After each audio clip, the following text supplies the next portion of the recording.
Ola, son Nerea e coa miña compañeira Claudia Molina vamos falar neste vídeo sobre a dieta equilibrada e o balance enerxético. En primeiro lugar, vou falar sobre que é unha dieta equilibrada. É aquela dieta que contén todos os alimentos necesarios para conseguir un estado nutricional óptimo do noso organismo. Para ter unha dieta equilibrada, ademais da alimentación, debe cumprir os seguintes obxectivos. O primeiro obxectivo é acercar unha cantidade de nutrientes enerxéticos necesarios para os procesos metabólicos do organismo e a actividade física.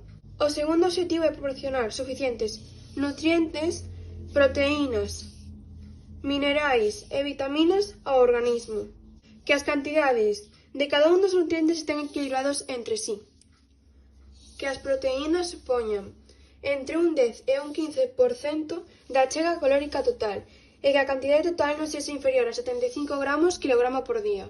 Os glícidos achegarán un 55% total das calorías. Os lípidos deberían achegar entre un 30 e un 35% das calorías inxeridas. Recoméndase aumentar o consumo de grasas vexetais, froitos secos e o peixe, e recoméndase disminuir as grasas animais e o colesterol. Por último, vamos falar sobre a pirámide alimentaria. A pirámide alimentaria é unha ferramenta de educación e promoción que mostra de maneira gráfica e sencilla os alimentos e as súas cantidades que han de consumirse para conseguir unha alimentación saudable. No primeiro escalón aparece hidratarse e practicar exercicio regularmente. No segundo peldaño atópase os cereais integrais e os aceites vexetais que han de consumirse diariamente e na maioría das comidas.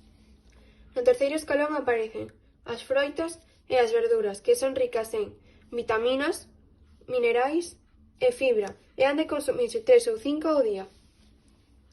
No cuarto peldaño aparece a carne branca, o peixe, o marisco, os ovos, os froitos secos, que han de consumirse 1 ou 2 ao día. No penúltimo peldaño aparecen o leite e os seus derivados, que son ricos en proteínas e calcio e han de tomarse 3 ao día.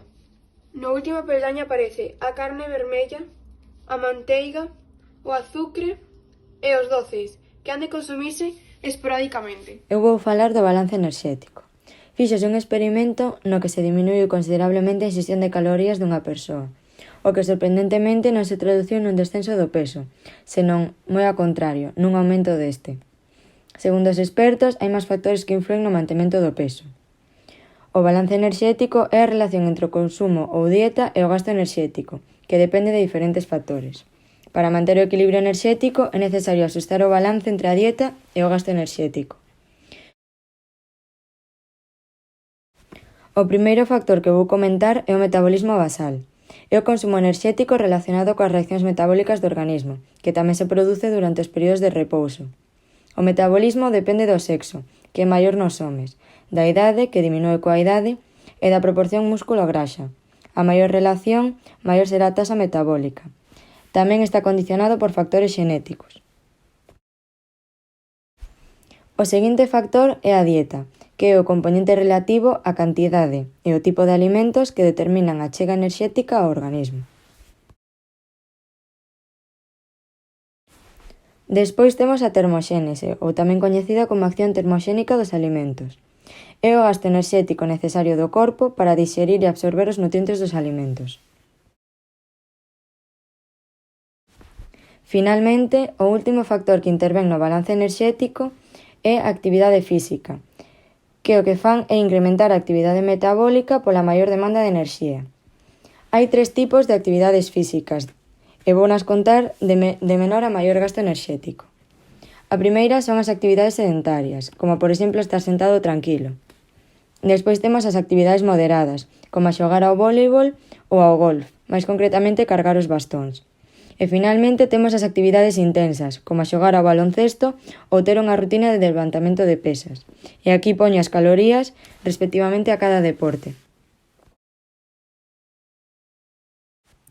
Esperamos que vos haxa gustado o noso traballo e que vos sexa útil.